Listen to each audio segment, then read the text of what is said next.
Hello, kumusta? September 15, start na gid may trabaho. March, nag-start ng COVID. Since nag-declare ang lockdown, wala gid may trabaho. It's been almost 7 months at so praise God. Kasugod din may trabaho.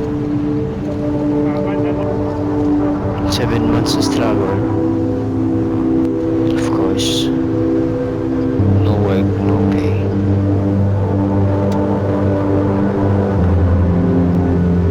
Salamat lang ganing nga naasad kay medyo the same for 7 months na bayad sa payments sa balay. Pagkaon.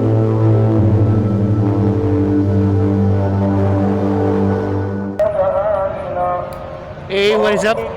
Floyd here, your Boholano. Kumusta? Since nahuman na yun ang 6 months, nakabalik na yun magtrabaho.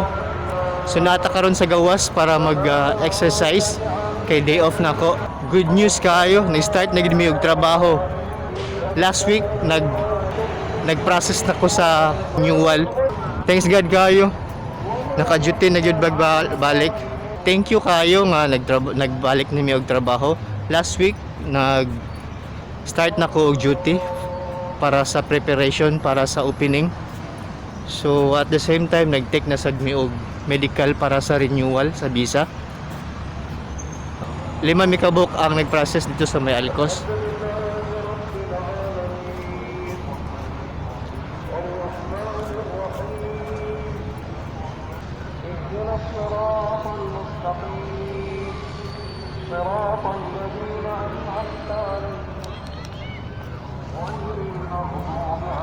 Sumauto, salamat kayo nga nagbalik na gid trabaho. 6 months dugay na kayo. So last week nagkuan mig preparation, training para sa opening, mga protocol nga ilang training. Since 6 months naman nga wala ay nag-duty, so start na pud mi sa sugod para sa mga training para sa operation. So 5 mi kabuok renewal pagpare-renew. Na isa is bag-o. Dali lang kayo ang renewal man. Gikuhaan na siya og para sa dugo. Then katong mga bag-o na ay x-ray. So mao ni ang video. Last week nga gikuan dito may sa may Alcos nga side.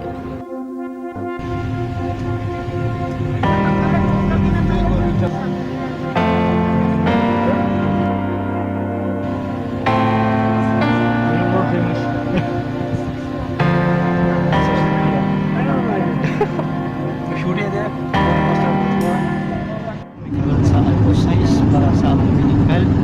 Kailangan na ito sa last week. Naka-start na yung duties and preparation para sa operation by this week. For your information, last May na-expired ako visa. So karon padulong yung for medical.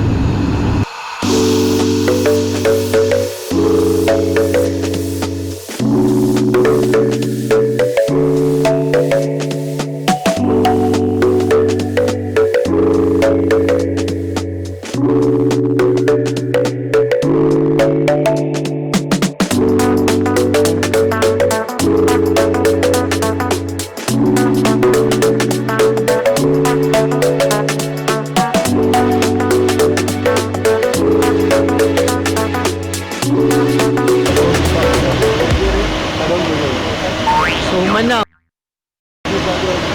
renewing sa visa is dali lang kayo, takes lang mga 15 minutes. Mani kabuok. So ang isa is bag-o, get check process kay since bag-o new passport tapos yung x-ray sa dugo tayo. So ang paabot namin niya. Since renewal man siya, na isa kakauban na mo is madugay po siya ang process ay magpa pa siya x-ray. So it takes time, paabot namin. Since 6 months, di ba, wala trabaho. Kuya eh. tambay 6 months. Nag-expire akong visa sa May. So karon is nahuman na siya. Salamat kayo. 6 months na siya nga nag-standby. Then bali nakatrabaho na gyud balik sila mama to sa bahay. Balay naglisod ni ambot lang og napaba sila yung makaon. Hopefully may nanay sweldo sa 15 para makapagpadala ba. Ako ganyan sad hapit na ang bayro nun sa balay.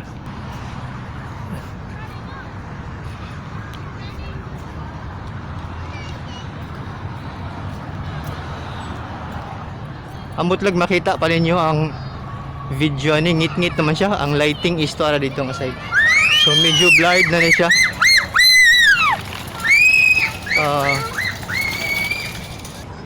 Medyo ngit-ngit na siya. Late na kay ko nakamata nga more. Hope na okay ra ang video ni dili siya ingon kuan. Natakaron diri sa may most nga side. Medyo hayag-hayag man siya kay daghan siya og suga diri so last week nakapag testing namin sa mga sa trabaho. Na ako'y video nga nahimo sad para sa tong test cycle mo. Before nagtrabaho man ko sa zone 1. Bali karon ibalhin ko nila sa zone 3 which is sa may sulod sa Dreamworks sa may Shrek ko nga side. Mura siya og kanang story ride. Ang story about Fiona og si Shrek kung puppet show siya ba. Story ride siya nga puppet show. Story about Fiona og Shrek nga nagkaila sila. So mo ni ang video.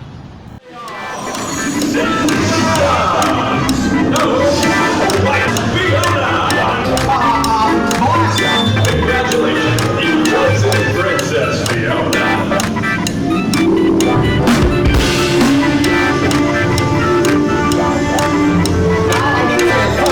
I have a bone to pick with you.